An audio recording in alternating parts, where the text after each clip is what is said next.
So then I told her, no, it really is that big. Oh, sorry, I didn't see everybody. My bad. I didn't realize we were Well, it's live. probably cold outside though, right? It was very cold outside that day, Yeah. which is, I'll never make that mistake again. So Well, you just got to go with the flow, fake the funk.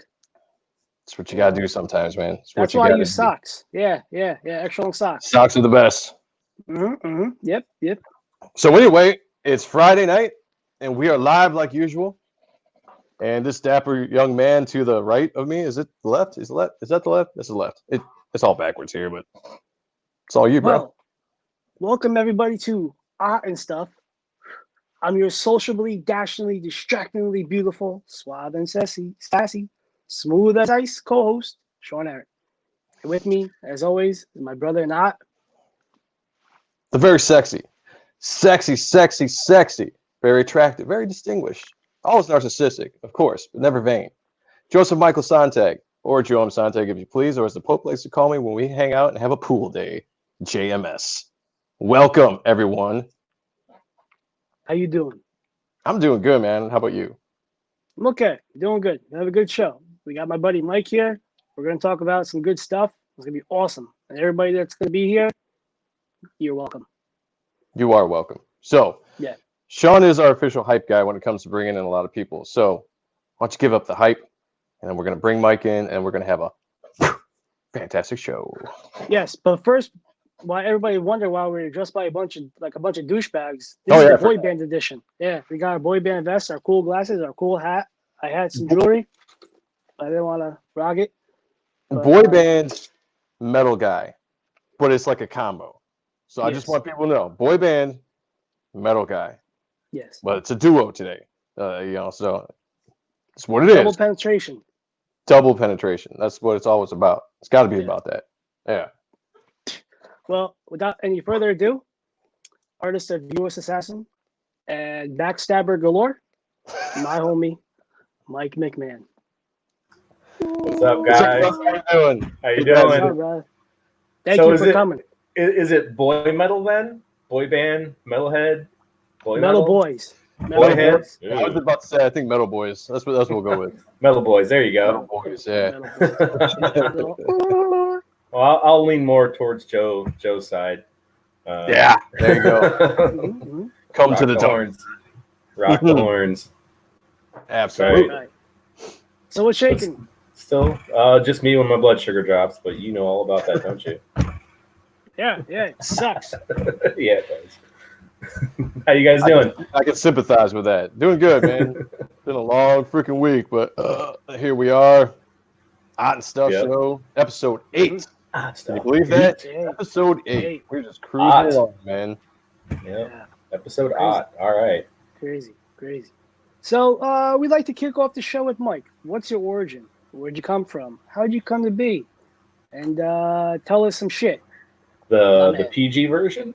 No, go fuck no, Triple X. Mom and Dad got together, and there we go. Let me get the popcorn. Like, no, I've always drawn. My dad was kind of a cool cartoonist. He was more like kind of like Mort Drucker from like Mad Magazine, some kind of stuff. But he never really did anything with it other than he worked for it's called the Rock Island Arsenal. Government stuff. And so whenever somebody would retire, like a general or something like that, he'd do like one drawing and they'd put it on a plaque and give it to him or whatever. And then he did his own, which I have in the house somewhere. It's like, and it says like after 25 years, Marty McMahon finally comes out of the mushroom field and he's all disheveled. But he's Hey Jojo. Hey Jojo. What's up, Jojo? You need your hat. All about it, the fedora. Rocking. I couldn't find an accessory in time, so my son has hats like that, but they're way too small. Yeah, I can imagine. I have a big head, so. Actually, this somebody brag about it, but not you. not ego-wise, but this hat used to fit a lot better when I had more hair, but since I cut all my hair off, it's kind of loose on my head. Everything felt a lot better when we had more hair. Yeah, I feel very true. I feel very it. true. Yeah, it's really sad because my 10-year-old has the exact same hair that I had growing up. So like every time I see him, a little tear comes down because I'm like, that's exactly what my hair used to look like. Now it's all gone. Now it's all on my face, Hell, which my wife loves. So I'm not gonna complain. that's all that matters. That's right. Happy life, happy wife, something like that. I think I got that reversed. Happy wife, happy life, but it was close. That's right. When in That's doubt, right. pull out. Jesus. But yeah, so That's he the only motto I know. yeah, so he was always kind of like my first influence, I guess. And I actually have back there, that's his table growing up.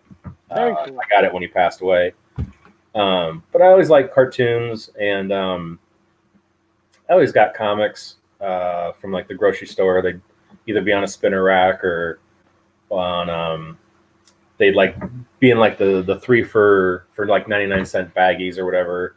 But it would have like Marvel and DC in it, which as a kid you don't know the difference. You don't know that, that's kind of it's a no. Yep. But I don't know. I always collected, and then like the first guy that made me think about being an artist was way back in the 80s, John Romita Jr. when he was first doing Spider-Man. Oh yeah. And then when he started doing the first X-Men issue I got is the issue of Wolverine standing over Kitty Pryde. That's a good book. Yeah, that Romita's dad actually inked him on the whole thing, so that was kind of neat. But then I started following artists, and like I got into George Perez on Teen Titans, and I always drew, I always doodled. I didn't really know like the specifics until I was a teenager, and I had run into this guy at a copy shop, and he had like full-size artwork on 11x17 boards, and I was like, "What are those?" And he's like, "Oh, do you draw?" And so we started talking, and he was talking about all the stuff that you needed, and so I went everywhere I could to find whatever I could, which it was just basically I am drinking Coffee. the purple guava pear bang. Coffee. Nothing exciting. Gatorade Zero. Nothing exciting. One of these days, I will drink during the show, and we'll just see how well I can do it all buzzed up. But Last week was great. I was buzzed. Yeah. And Joe made fun of me. I did, and that's why I want to try it because it looked like it was fun. So I was tempted. I was tempted to have a beer, but hey, the show is completely adult. You do whatever you want on this show. No. Cocaine, right. booze, whatever your choice is. We don't judge you. No, that's We all right. like you to share. We like you to share. But yeah, so I started following artists and finding out the tools of the trade. And then I think it was the first Chicago Con before. It was the first Chicago Con that the Youngblood Jet was there. Oh, nice. And I was just like, wow, this is so cool. And, saw all the different artists and just, I got more of a taste for it, even though I'd always drawn, I always liked comics, but that really kind of sealed the deal for me. And I had some high school friends that were going to college out of town that were going to put together comics, and they hooked me up with a writer, and we did, it was called Cathartic Jam #1. I did the main story. My buddy Josh did the backup story, which was actually in front, even though I had more. It was kind of reversed. Like the back, his was the shorter story. It probably should have gone to the back, but and then it just wound up being me and the writer later on. With that book, we had a deal with Capital, Wow. and they were gonna distribute it. And then as soon as that deal got signed, Diamond came in and bought out Capital. And so we were like, well, we could resubmit it, but let's just redo it. So we totally redid our part of the book to make it just ours. And so that's what Resistance #1 was. And this was like 90, 96, I think, 97. Going to Chicago cons all the time. There was the Wizard Chicago Con, and there was a Chicago Con at the I think it was not the Holiday, the Hyatt, I think. Yeah, it was in the basement kind of conference rooms that were all together. I did a bunch of those. That's when, I'm sorry to cut you off, but that's when Wizard took over Chicago. Joe and I were there in 07. It was the like Rosemont? a convention. Yeah, that's the what it was. Rosemont Hyatt hotel area. Yeah. We got wasted. Anyway, but yeah, because I live about less than 3 hours away from Chicago, so I always did the Chicago show. Me too. We probably crossed paths then. We might have, although I haven't been there in a while. So. Oh, me either. I don't do shows where I have to spend like $1,000 to be there and then make $10. So yeah, I make more money sitting at home doing commissions, mailing them out. That is the truth. But yeah, and then I'd actually had I'd always see Matt Hawkins walking around the conventions, and he was still working for Extreme at the time. So he sent me, he's like, here's the phone number, call, talk to the secretary, and we'll send you out a packet of stuff to try out on for Extreme. And I was like, cool. So they sent a packet. It was Joe Bennett photocopies of Supreme 16, I think, 16 or 17, and the script that went along with it. And I think it was like within a couple months of getting that packet, Rob left Image, and then I think Marvel declared bankruptcy, and it just kind of seemed like things were falling apart. So I kind of stepped away from comics and stuff like that, and then I started having a family. And then in 06, I joined up the Rob Liefeld Message Boards, which is where I met Sean and Mark Polton, the writer of USAssassin and Graveyard Shift. John Malin was on there, artist of Graveyard Shift. Kanan White was there. E.J. Morge was there. Anthony George, who went by Z, on there. Just like everybody that is kind of now in Comicsgate, outside of like Ethan and all those guys came from the Liefeld boards. So we all know each other. We all kind of bonded over message boards for quite a while. And then one day I think I sent Mark a message, and I was Mike, do you got the Instagrams? Let me check what the name is on real quick. I'm not real sure because I'm old. It should be M.P.McMahon art.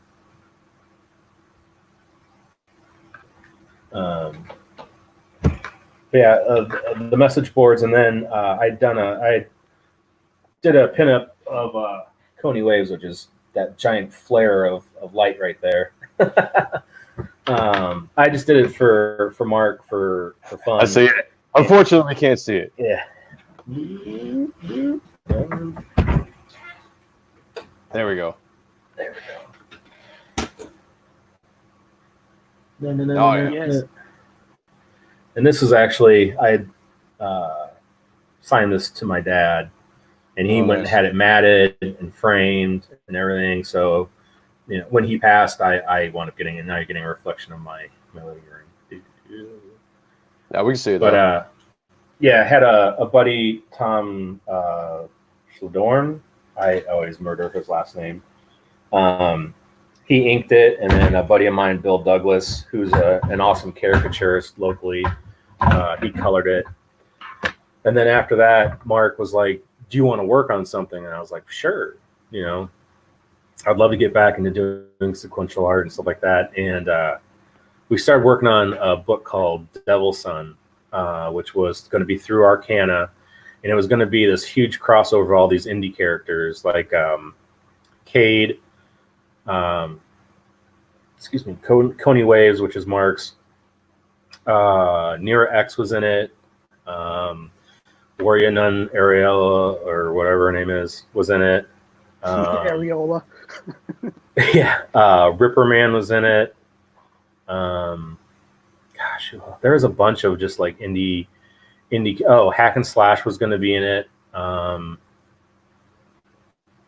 And a couple characters from Blue Water. I can't remember off the top of my head who they were, but it was going to be like 80 pages, and I got probably close to 60 done, and it just like year after year went by, and it finally just, like, well, we're going to move on, and it was totally my fault. I totally blew it, but I hadn't really done anything of that kind of scope in a long time. And so it's pretty big, dude. Like 80, 60, 80 pages, like coming off the bat. Yeah, here's some of the artwork from it. It was a little mini banner that I had made. Nice. There's Cate. Yeah. There's some zombies. Yeah, it looks awesome. I got a page of that. Yeah, you gave me a page of that. Arnell Parsanen, I think. Oh, it's really good. He was digitally painting over my pencils. We weren't going to inks. But yeah, it was kind of a bummer. I felt like I let Mark down. And we had just had 2011. We all went up to. I had driven from. I live on the Iowa-Illinois border, so I drove all the way up to Ohio, picked up John Malin, and then drove out to Jersey. And we did the Wizard World Philly, and there was a preview book of Graveyard Shift, which is super rare because there was only like 50 copies. So mine's kind of beat up. And there was actually mine too. Yeah. Because he's like, look through it. I know. I look through it all the time because I love John's work. But there was also a Devil's Son preview. And that really just, when it kind of fell through, it really kind of bummed me out. And then, excuse me, we just ate at Portillo's. I'm really sorry. I had kind of, through the message boards, I've always loved Marat Michaels. Mighty Marat. Yep, he did that Deathstroke back there. And yeah, he's super nice, dude. Super. I met him one time. Yeah, JoJo Hack Slash, you would love it. It's they got like hardcore, like big Ultimate volumes, if you will. So it's like most of the series collected in. Yeah, like omnibuses. Yeah, omnibuses. Like it's fun. Like it's up your alley. You'll definitely give it a go. Yeah, it's very. I want to jump in here and to anybody that's watching on Sean's page, for some reason the comments aren't showing up again. On mine? Yeah, I tried to fix it today. I thought I did, and for some reason it's not. So to George John Delario. Oh, Dorio. George, hold on. My guy. Let me look. George Diorio. Yeah. I love you, George. Yeah, he said a couple things. Yeah, he said a couple things. Me and Jensen's. Oh, Jens, I love you. I miss you guys. Sorry. No, it's just screwed up. Love you, my man. I appreciate it. Thank you, George. Again, sorry. I don't know why it's not popping up. Yeah. We're still fairly new at this, but again, I miss you guys. I miss you. I miss Jens. I miss the whole Brook crew, 201, Scotty Too Hotty, Shu, Carlos, Mike, Tommy. All my That's people. a lot of people. Yeah, I got a good crew. Bunch of goons. Yeah, we're still working on it. We stream the show to four different sites, and we get comments from like only 2 of them right now. So we're trying to figure out why they don't all come in. If someone else out there is more familiar with like StreamYard and helps us out with that, I'd be more than willing to listen to see how we can figure that out. But until then, if you switch to YouTube, go to Sean Ahrendt or Joam Sontag's YouTube and check it out there. Or you can go to my Facebook page under Joe Sontag and you can comment there. And if we see you, we will definitely bring you up and you can be part of the show. So sorry, I didn't mean to interrupt, but I just wanted to bring that up real quick. No, that's fine. I thought we were just on YouTube. I didn't know we were on multiple platforms. That's awesome. Oh, we're everywhere. We're like the class. Everywhere. Yeah, we're like class. Oh, only you, Sean. My man. But yeah, getting to know Marat Michaels and we used to do podcasts with like Terry Sala. We would do Nerd Alert. Yeah, They're that was hilarious. great. And it was always the guys from the message boards, and every once in a while, like Rob would call in, Rob Liefeld. Marat called in a couple times, and I always remember him saying, because I just always gush, like on the message board whenever he posted something, and he's like, "Man, if I had 1,000 fans like you, I would die happy." And I'm like, "That's right." No, yeah. I gotcha. But he wound up giving me some. Yeah, exactly. He wanted to give me some work when he started up Counterpoint Comics.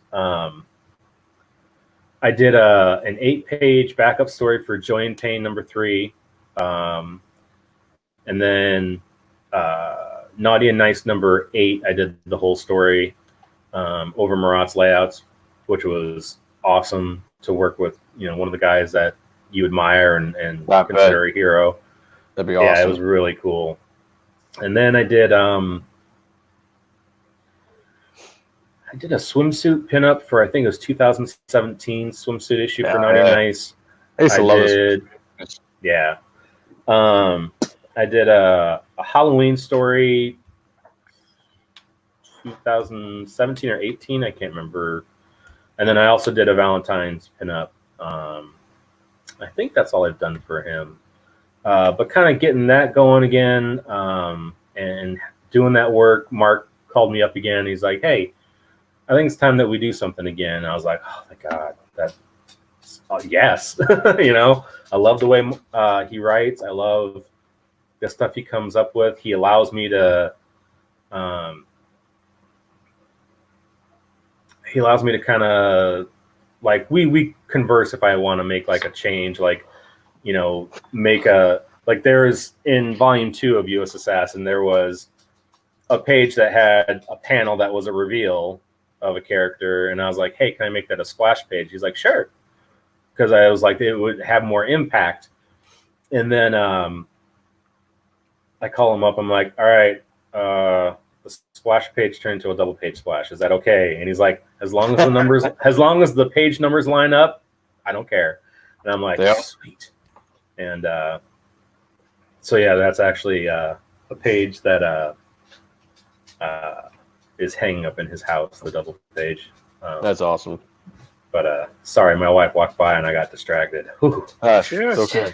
Yeah. Understandable. But yeah, so Mark and I both love 80s culture. We're about the same age. I think he might be like a year older than me, but we born in the 70s, raised by the 80s. The 90s were our playground for comics and cartoons, and we both were kind of surprised that we both liked American Ninja, the movie. And it's a fucking American classic. Yeah. Anybody around our age, I think, liked that movie in the 90s. I watched it. I remember the first time I saw it. I was riding my bike outside, and my buddy, his name was Bobby Brown. Except he was Bobby Brown. You knew Bobby Brown? No, tall, skinny white kid. Tall, skinny white kid. Without Ricky, but he's like, "Hey, my dad just bought this really cool movie. You should come over and watch it." And I was like, "All right." So we go down in his basement, and he pulls out the VHS. VHS, for those young folks, was a giant cassette tape that had tape in it. Yeah. You streaming people. Yeah. You young folks, you don't know physical media. Physical media. Yeah. But we watched the movie, and I was like, "Wow, this is really cool." And then, like, the sequels came out, and I watched all of those. Disappointed whenever Joe Armstrong was in them, but still watched them anyway. Watched all the Revenge of the Ninja 1, 2, 3.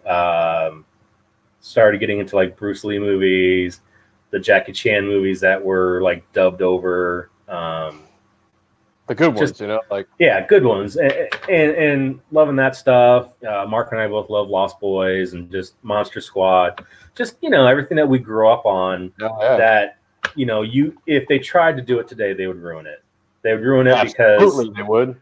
It's the 80s is honestly, I mean, people complain about it, but it was such a fun time because creatively music, movies, comics, people were creating stuff that was fun, was out there. People weren't like, oh, well, like movies, you got these movies that people weren't like, there wasn't a bean counter standing over somebody's shoulder going, you can't do that. What'd you call me? Yeah. No racism. Yeah. I'm no Mexican. I'm allowed. racism. Racism is bad. It's not Mexican. I'm allowed to do it. Okay. But yeah, I mean, I just don't think that you like. I introduced my kids to Ice Pirates the other day, and right on. they were like, "This is what you grew up on." I was like, "Yeah." And I was like, "You'd never get a studio to make Ice Pirates just like it was nowadays." Oh, they fuck everything up these days. Yeah, because they have no imagination anymore. And I've said that. I mean, you're preaching to the choir, man. I've said this for a long time. That the 80s and 90s, like you said, music, comics, movies, all that stuff. There was just some energy. There was good ideas. It was entertaining. Yep. People went out on a limb and just made whatever the fuck they wanted to, and it worked. And nowadays, it's unless you got like the big blockbuster movies, like the Marvel movies or something, which are usually pretty good for the most part. But most of the movies that come out, I don't have any interest in seeing them. They're kind of trash. They're retreaded stories, no imagination. Well, we wound up watching like a lot of like the Bye Sweetie, a lot of the like Blumhouse horror movies because it's a decent budget, and a lot of times the concepts are kind of out there. Every once in a while, you'll find a studio like that, for different genres, not just horror, that will do that, but. Mark and I always talked about the stuff that we loved, and he's like, this is my love letter to American Ninja. And I was like, all right. And then one day his son, Chase, and this was 2016, I think, 2017. So he was a lot younger, and he came up one day to his dad's desk and put a picture down on it. And it was this orange-shirted snake guy with snakes coming out of his mouth. And he posted it on Facebook, and I sent him a private message like, he needs to be the bad guy in our book. And he was like, okay. And so I drew him my way, and just on a little sheet of paper, and actually sent it to Mark and to give to Chase. And I think it's framed up in his bedroom. I could sense someone was talking about me. That's right.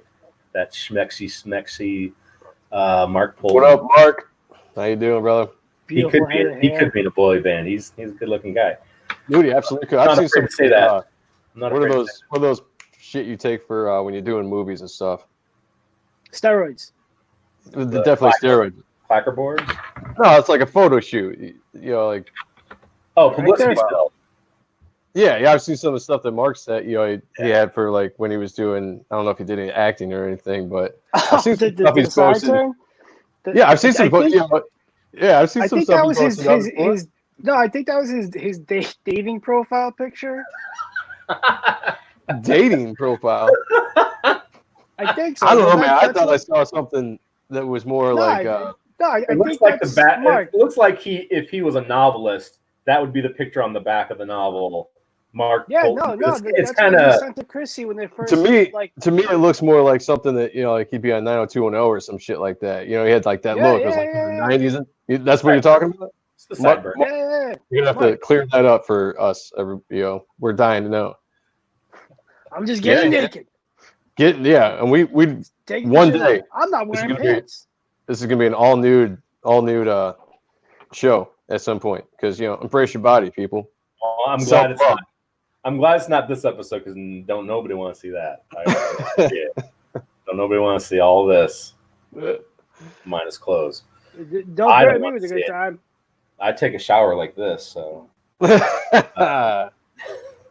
90210, yeah. Living in the 90s, or was that 80s? Right. Is that 80s? The 90s? That was 90s. That was like early. Early 90s. Like 89, 88, 89. I think it's when I started. Like that. I was still in high school. I was still in high school when 90210 came out. So I graduated in 92. So It was both. I used it and landing my wife. There you go. There you go. He got All the right. gig. Thanks for Yeah, clearing Mark that. was in the Sixth Appreciate Sense. that. Was he? You were? He's, yeah. Were you a like dead person? I think the scene got cut out though. He was an no extra, shit. wasn't he? He was an extra. Oh, that's a bummer. Yeah. That's a bummer. I vaguely remember that story. Yeah. Damn. But yeah, talk his for as great as Mark is, Chase is he's going to be super prolific before he's 12. I mean, that's what I keep hearing. He's got such an imagination. He's such a great kid, and so along with the character he created, Slither, I was like, well, why don't we have like a group of bad guys, you know? And Suicide Squad had kind of been relaunched by Jim Lee, and then the movie was going to come out, and I was like, why don't we do a group like that? I've got a bunch of old designs from when I was a kid that I can kind of update or revamp or whatever. And Mark was like, yeah, let's do it. So we made our team of bad guys, and Mark got cut, and not in the way Sean did. A different way. I had to think. I'm like, wait a minute. Snip, snip. So yeah. So we, you know, we kind of talked over what we both wanted out of the book, kind of the feel for it, and then one of the last additions to the team, I think, kind of came out of Mark's collaboration with John. John likes to play it straight, likes to do it serious. So, because there's a story they talk about where they wanted the Wolfman with his head out the window and, you know, ears flapping in the wind, and John wasn't going to have it. All right. So, nothing a part of it. Yeah. So, I'm trying to think.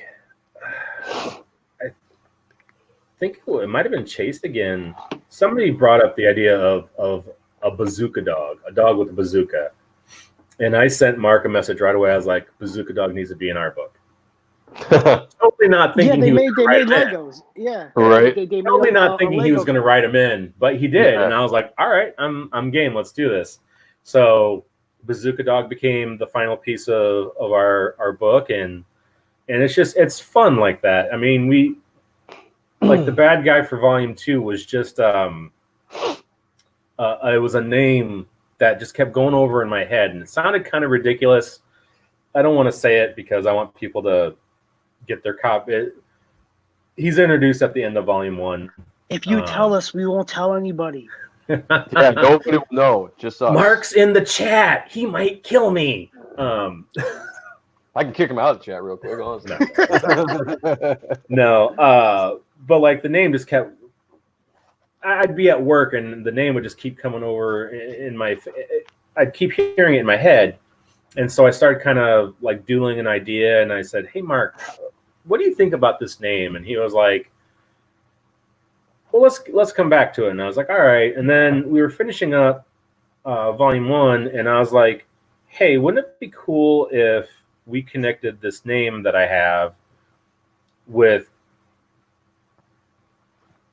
a certain character in the book, and then Mark connected him to another character." It sounds very vague, but I can't give anything away. Pretty vague. I want you guys to do to come to the second, can't give anything away. Campaign.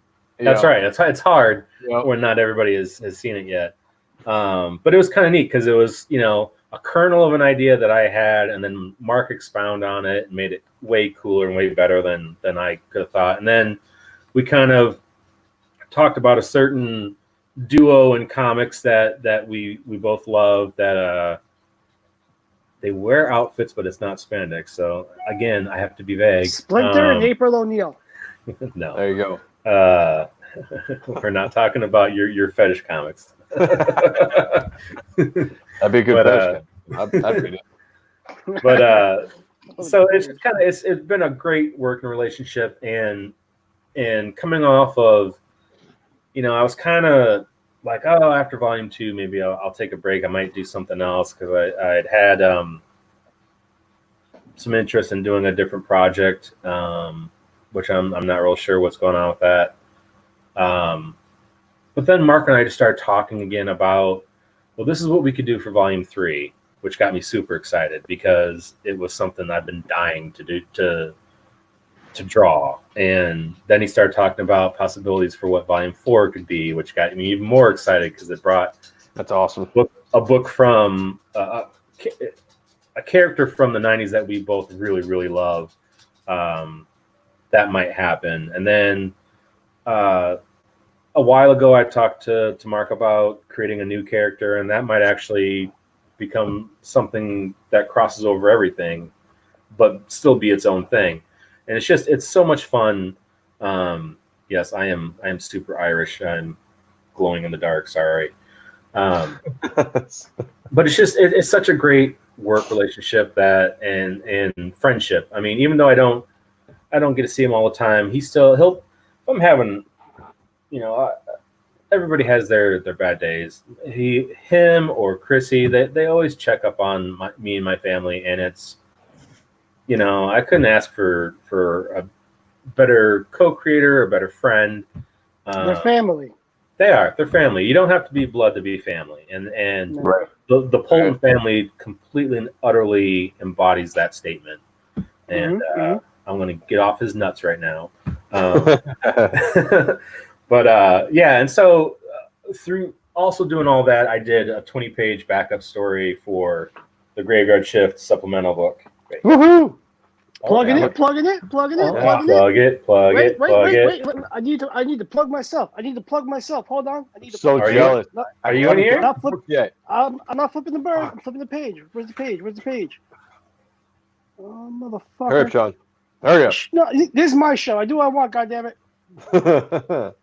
Yeah, I run this house. That's all I can show you. That's the first Nice. page I drew. Of the backup. Yep. That's all I'm going to show you. Oh, there we go. That's right. I forgot. There it is. Woohoo! Our Yeah, I boy like She's got Sean. awesome coloring it to it. Yep. Yeah. Yeah, hopefully Yeah. I got the supplemental book. I can't remember the tier that I bought of that, but I know I got USAssassin. Yeah, everybody got that, which was Yeah, that was awesome. so awesome. It was so awesome. It was right after doing the 20 pages for this, which was really cool that they allowed me to do that because Volume 1 of USAssassin took me like 2.5, almost 3 years to draw. And then I had to hand off inking to a couple different people to help speed up the process. Doing this, there was a time frame, and it was a small time frame, especially the way I work, also having a full-time job. So it was family. Yeah, and a family. Family. People don't. You guys don't give enough that you have families. Yeah. You gotta change the diapers. You gotta Yeah, Four kids. Four You gotta kids. Four kids? Woo, Yeah. I only have one, but still. A dog, a cat, and a wife. I So- think that's big too. You know? Yeah, and it's really awesome because my wife Lisa, she knows. She's an artist herself. She's a photographer. Shout out to Lisa. You're awesome. That's right. She, if anybody's curious, her photography is Honey and Ether Photography. You can find it on Facebook or Instagram. But she's a fantastic photographer. She more specializes in boudoir shoots and stuff like that.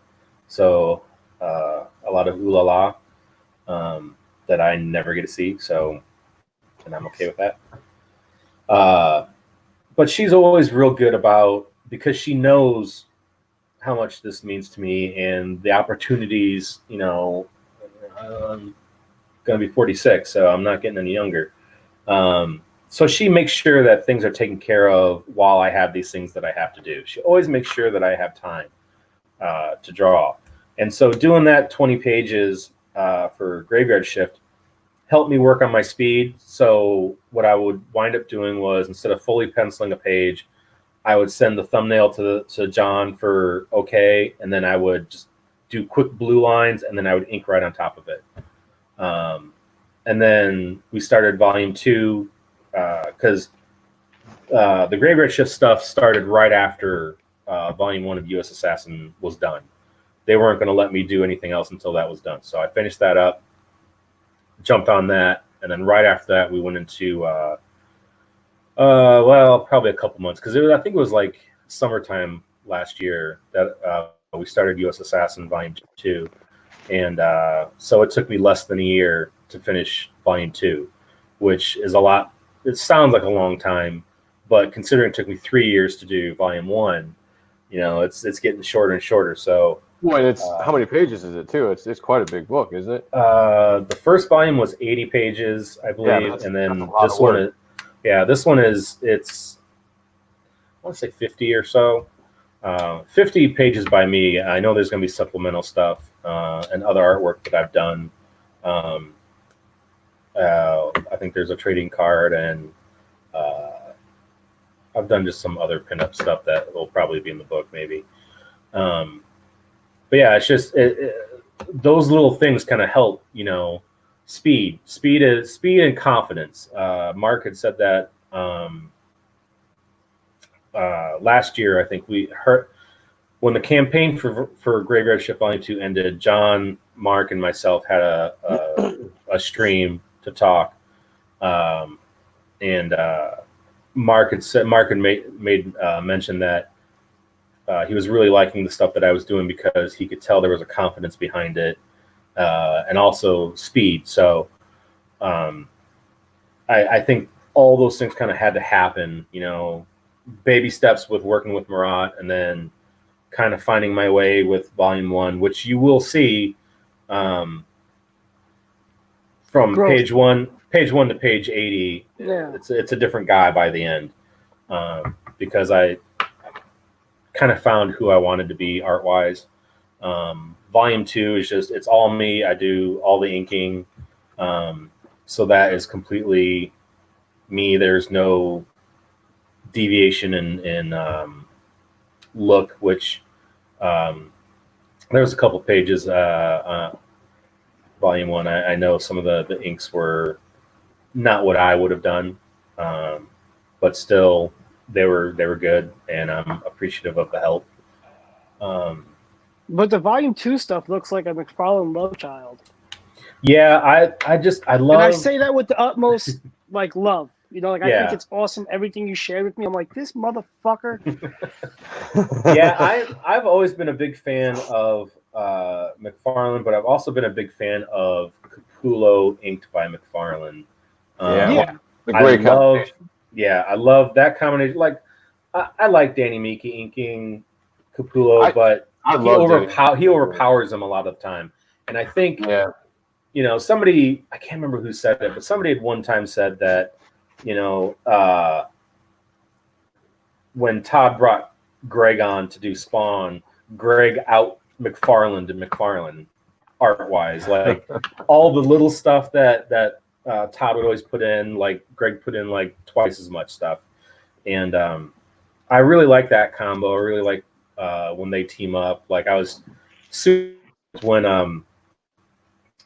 Spawn 300 came out and they came back together.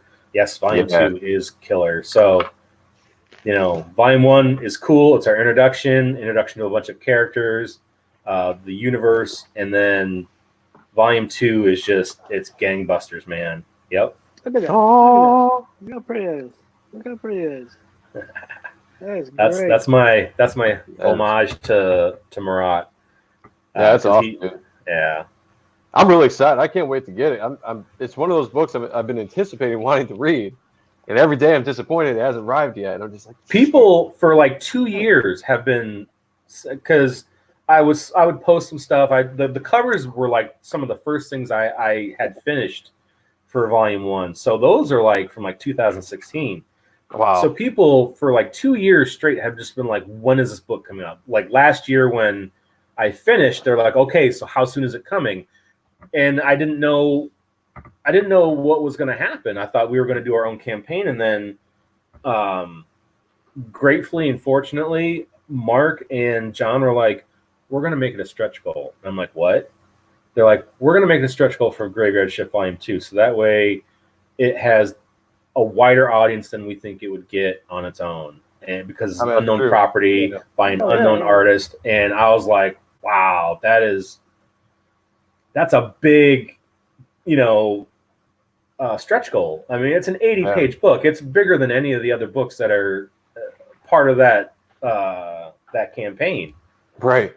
And so it was huge that they did that for me, for us.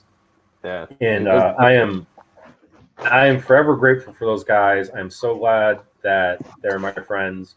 And so hopefully bouncing off of that, and we're going to do a second chance campaign.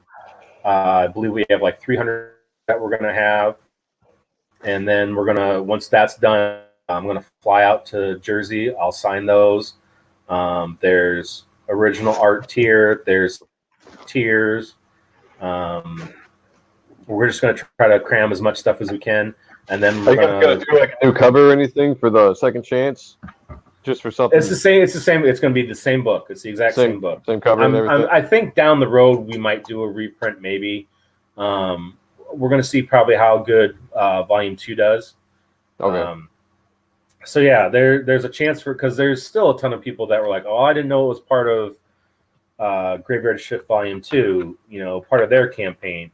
And which is weird because those people are on my friends list, and I did like daily posting, hey, we have to get to 170,000 for my book to come out. So come on, guys, let's do it. And side note real quick, big, huge thanks to Ethan Van Skyver for having John on the last night. They raised like $30,000 or something like that. Like I watched it. I watched it live. I was sitting on my couch going, oh God, we're not going to make it. We're not going to make it. And then like 1 o'clock in the morning, I was like going, oh, it was like 174,000. Like, holy shit. Like, there's no way that would have happened on its own without his help and his sphere of community that he brings to him. And so that was really cool. Definitely help out the campaign when he just brings people on or talks about it for a little bit because he's got a giant fucking audience. Oh yeah. He's a great artist too. And he is. I love the Cyberpunk shit. It's awesome. Yeah. Cyberpunk's cool. My son is always my 12-year-old boy. He's like rabid for comics, and he's always like, "When's the next one coming?" I was like, I bought it. It's coming. We just gotta wait for it to get done. This isn't like going to the comic shop every month and getting something. You're gonna wait for the quality. You're gonna wait for comics that aren't full of nonsense. So that's all I'll say about that. Yep. So hey, we've said a bunch of stuff about the comic industry in this show, so it's all good. Yeah. Yeah, no fucks given. But as far as like the original art tier, like have you chosen like stuff you want to keep for yourself and then for Mark, and then be like, or you're like, you know what, we got it on file. Mark has already, even from Volume 2, he's already taken the pages that he wants. So he's got the art he wants. Volume 1, I've been so attached to it for so long, I don't really have a problem detaching. So I want to say there's like 3 or 4 double page spreads. Those are on going to be on there, and I think there's like 10 or 11 pages single. I'm going to make sure that they're not boring pages or just talking heads. They're going to have something of interest on each of them. So not all the pages are going to be up, but ones I think people feel they're getting their dollars worth. So Volume 2, I'm still kind of close to. I'm not sure if there's anything of that I'm super die hard I want to keep. Because like originally Volume 1 was going to be 3 issues, and so the actual cover to the trade, the book that came out, I sent that to John. I think that was the one I sent to John. That one. Because I had done. I'm just gonna hold this up the rest of the show. Pause a second. I'm gonna be your Vanna White.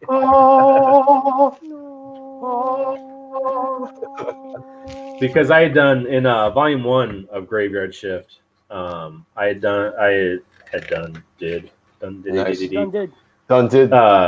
John had commissioned me to do 2 pieces, and so I mailed him the artwork for that, and then I mailed him one of the 3 covers, and the other 2 covers, one I gave to Chase, and one I gave to Mark.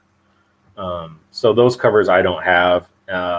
There was, when it was still being considered individual issues, I had drawn a cover that was going to be for the trade paperback, and I actually sold that, the pencils and the inks, because they were separate, on one of Mike Miller's live streams, because I was having some trouble with my day job, and Mike was like, hey, come on to Friday night auctions, I'll help you out. And I was like, thanks. Very cool. Very cool. And see, that's the thing is, you have to do something really, really grievous for me to not like you. And so, I know people have their issues with Mike. I have no problem with Mike. But that could change. Who knows?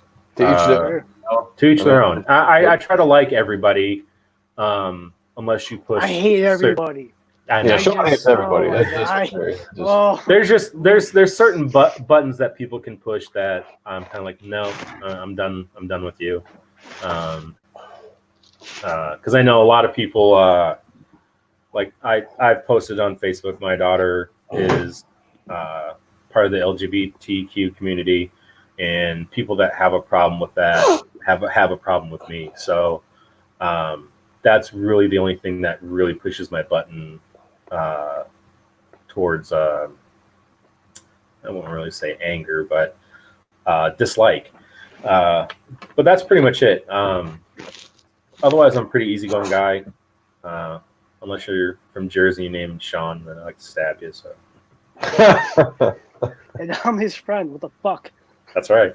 Just be glad I wasn't a pencil, man. Those things are sharp. Ooh. So we've got 8 minutes. Sorry. I rambled the whole time. That's what the No, show's it's your about.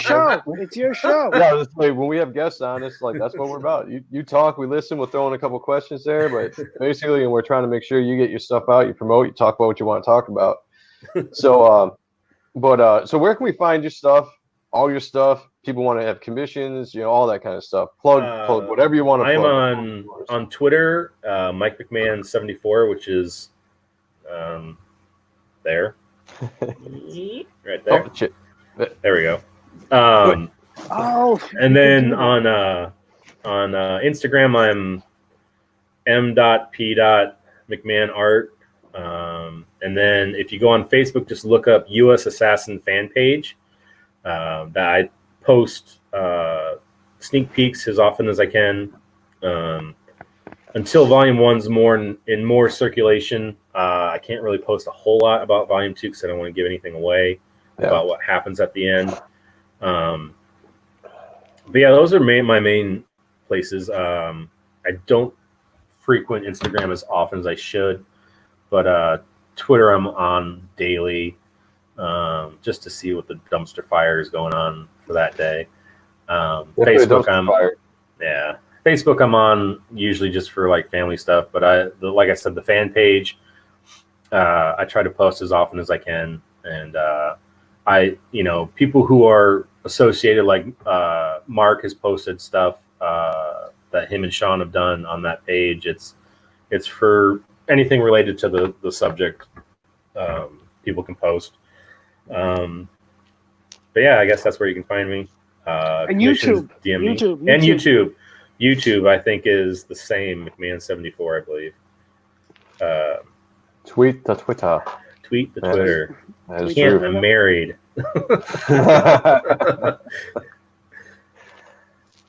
No, it's awesome. Everybody check out Mike's shit. He's got a lot of cool stuff out there. And personally, I'm itching to read the book, USAssassin. Good. One of these days. I'm hoping it gets here because I'm really, that and Graveyard Shift. I'm really waiting on both those books. So yeah, I'm waiting on the Puerta cover. So I haven't even seen Graveyard Shift 2 yet. So that was beautiful. Yeah, I want to read Graveyard Shift 2 so bad because I love John's work, and what's fun is being able to have the preview copy of Graveyard Shift and compare it to what actually came out in trade paperback, there's so much different, but there's so much good in all of it. So, but I'm still a fan. I'm still a fan of art. I'm still a fan of artists like Joe. I soon as Sean started talking about doing the show, I found you on Facebook or on Twitter and started looking through your stuff, and I was like, oh man, this is I love this. I love the style because and Mark is really good about like Clint Helinski has the kind of style I love. Guy Eric Nilotowski, he's doing the books Shadow Sentry, which is 90s style. I love that. And God, was it Loose Threads? Is that with Caesar? Yeah. Oh, yeah. That stuff looks cool. I mean, Mark's just, he's like the god. People are like, oh, well, Caesar. No. Godfather Mark. Godfather Bolton, because he is the most prolific person in Comicsgate right now. He's got the most books out. He's got the most books coming out. And he's got, I will take myself out of that equation. He's got the best artists too. So I think Mark's the best friend. That's right. I'm winking. And he's handsome. So it's very, very. He's got it all. It sucks, man. He's a very attractive man. Full head of hair. And all that hair. I knew there was something I had to hate him about. Yep. Always something. Well, I was actually checking out your wife's page on both Instagram and Facebook, and she's very talented. Yep. They're definitely. So people go check out Honey and Ether Photography on Facebook and Instagram. Especially if you're into that modeling and boudoir. Thank you. I couldn't think of the name. Yeah, that kind of stuff. So she's actually very talented. Very talented. Yeah, she actually left to go do the troop that she shoots. Only for more pizza. That's right. She there's a troupe in town called Bottoms Up Burlesque, and she shoots their shows all the time. Well, they're doing a Black Lives Matter show tonight, and then they're doing their regular show tomorrow. So yeah, she left a little bit ago, but we noticed by your attention. Yeah. Yeah. Like I'm sorry. I'm not. No apologies needed, bro. Hey. Anywhere that tush goes, my eyes fall. I'm sorry. Can't help it. I love my wife so much. That's awesome, man. Best thing. Shit, I realized I wasn't even wearing my wedding ring. I took it off. I wasn't either, but I cut my finger real bad at work the other day, so I haven't been able to. I usually take it off when I get my daughter a bath, and I forgot to put it back on, so it's probably sitting up in the bathroom somewhere. So, but you better get that before that turns into an incident. Well, my real ring is hidden away because it's big. It's like a tungsten, one of the tungsten bands. And no idea. So I got one of the. what are those, the rubber rings that you can get that you just pretty much not worry about ruining, and that's what I usually wear. So that's where it is. My real ring is safe, set aside. So I bring that out on special occasions, Well, what's funny is I've been married previously. My first 3 kids are with my ex-wife, and after we got divorced, she was like, I just realized that your wedding ring that you picked out looks exactly like the Ring of Doom from Lord of the Rings. I was like, nice. That was some foreshadowing. Message. That was just foreshadowing. I should have known. Just a little. No, she's all right. What's funny is her and my wife are now like best friends. They go hiking all the time now, and I'm just like, how weird is that we all get along now? It's so weird, but hey, I was gonna say that's great. In the long run, that makes for a good happy life for the family and everybody. So, everybody, thank you for checking out the show. We really appreciate everybody that's commented, and even if we didn't see your comments, we apologize. We're gonna try to work on that and try to get you guys part of the show. I love you. 201 Bergen County. Always. Yep. Absolutely. Special thanks to Mike McMahon for coming on and gracing us with his presence and talking about his product. His art, and yeah, I'm a fan of your art. Anytime you want to come back on, Fucking badass artist. Yeah, we'll definitely have you back on for sure. Especially, I appreciate it. Thank you guys for having me on. Next time you gotta pay us with compliments, more compliments. Okay, yeah, more compliments. More compliments. I guess when you guys do the second chance, if both you and Mark want to come back on, sign me. Absolutely. Yeah, we should have both you guys on at the same time. Yeah, we have both you guys at the same time. That'd be badass. That'd be a fun show. Really cool. Hopefully things clear up too, because when I fly out there to sign, I really need my Sean. I need to see him. I don't know if it's with everything going on. Hopefully it's safer by then. Well, also with my pops. Yeah. He's got a while till whatever it's been. Yeah. I want to. I need to get out. I need to be with my peoples. I need pizza. That's right. I don't know. As of now, I can't say, but who knows? Who knows? Who knows what the future holds? Yep. Yeah. Family first, and we all understand that. That's right. Yeah. So definitely got. I look really good. I'm just saying. I can look at myself. Dude, we say this. Sean and I say this all the time, but like, I never see the guests Sean. I'm always looking at myself. It's not necessarily a vain thing. I'm just like, God, that fucker's attractive, man. Like, I would definitely give it to me. I would plow me so hard. I just look down at me and I'm like, man, it looks like somebody put a bicycle pump on me and inflated me. Untrue. Lies. Well, Sean, where can we find you, brother? You can find me at Twitter, Instagram, Facebook, YouTube, Sean Ahrendt. And here, and also Fridays and Saturdays, depending on our schedule, on Mark Polton's Primetime Polton, the best show with Phil McNulty, and also Dudecast, a show that Mark and I do about Michael Dudikoff, the great American ninja hero. Yep. So check me out there. Like, subscribe, hit notifications on Sean Ahrendt and Primetime Polton. Fuck. You're all over the place, man. And you can find me. Like the clap. And you can find me on Facebook, Twitter, Instagram, YouTube, Joe M. Sonntag, DeviantArt, Tumblr, ArtStation. Google Joe M. Sonntag or just Joe Sonntag. You're going to find me. Something's going to pop up. I'm hoping it's got pictures. I've done a lot of stuff in my youth. So hopefully it's just the art. But if you do find a naked picture of me, hit a like on it. Tell me how much you enjoyed it. Youth is meant for mistakes. So Absolutely. I made my share of mistakes. I'll spread that run. Yeah. I'll run the fuck. You'll spread more than that, Sean. I'll marathon the shit out of that one. All right, everyone. Well, thank you for joining us. We have a special show on Monday with Billy Tushy, the teen sensation. Billy Tushy, artist of She, and was it Miss Fury? I can't remember the name of it. I'm a horrible host, but basically She. I suck, man. Yo, it should be Miss Fury. I'm pretty sure it's Miss Fury, isn't it? It's Miss Fury, but it's like got a longer title. It's like Miss Fury and something. I think is what it is. I'm just gonna meet you on Monday, and I'll run this bitch. Yeah, I'm gonna check out that one. I can't even show my face now. Fuck. Nah, I won't. But so Billy Tushy on Monday at 8:30, special show. Check us out then, and then we got Rob Willis next Friday, and Austin Janikowski next Saturday, and then Andrew Dalhouse on the 3rd. Which shout out to Andrew. He did the colors on USAssassin. Yes. He's been coloring a lot of shit all over the place. Oh. Doing Titans, a lot of Brett Boost stuff. Bloodshot. Dog and Codename Kill Switch.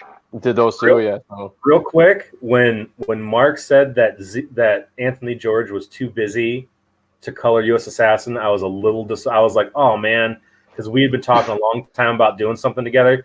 But he's like, yeah, but we got this guy Andrew Dahlhaus. I'm like, yeah. I almost started crying. I was like, oh my god, okay. Yeah. And also, I can imagine. Very soon to be the colorist of Reaper Destroyer, coming out sometime next year. So that'll be fun to have him on. So we got a good busy 3 weeks coming up. And we got some more people that we got that we're talking to, and we'll get back. Hopefully we'll start nailing down some names and get some more stuff out there. But the show just keeps on rolling along. I haven't even been drinking tonight. Jeez, I should start drinking right now. Cocaine's a hell of a drug. It is a hell of a drug. Yeah. Charlie Murphy. All right, everyone. Thank you for joining us. We will see you all next time. Peace. On and stuff.